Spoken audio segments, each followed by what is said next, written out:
goeiemôre. Ek hoop dit gaan met jou goed op hierdie Woensdagmôre. Nou, ek probeer glad nie meer nuus kyk nie.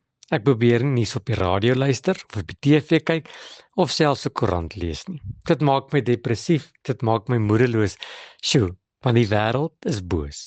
Sonde het die oorhand gekry. Moord en dood en diefstal en aanranding en verkrachting het hand uitgeruk en almal is besig om met hulle eie pas teen die afgrond af te hardloop. Maar weet jy wat sê 1 Petrus 1 vanaf vers 14? Hy praat met my en jou.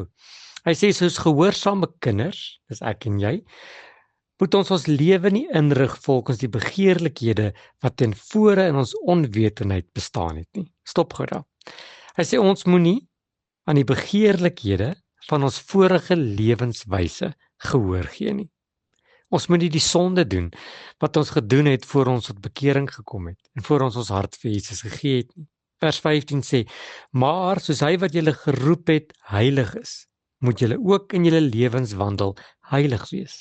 En is iets wat ek glad nie sien as ek die koerant oopmaak nie. Ek sien nie meer dat daar 'n volk is wat heilig lewe en naby aan God lewe en probeer om dit te doen wat God behaag nie. Nee, ons sien 'n wêreld wat goddeloos geword het, wat sondes doen sonder om eers 1 keer of 2 keer hulle oog te knip.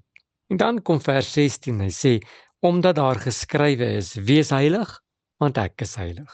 Die God wat ons aanbid is heilig. En omdat hy heilig is, verwag hy dat sy kinders, sy volk, ook moet heilig wees.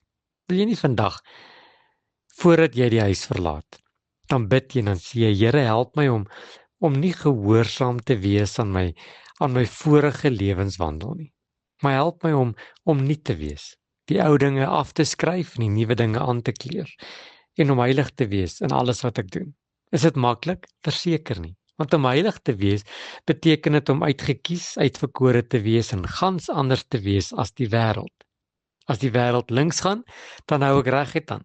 En as die wêreld reguit hou, dan gaan ek links. Want ek wil nie saam met die stroom vloei nie.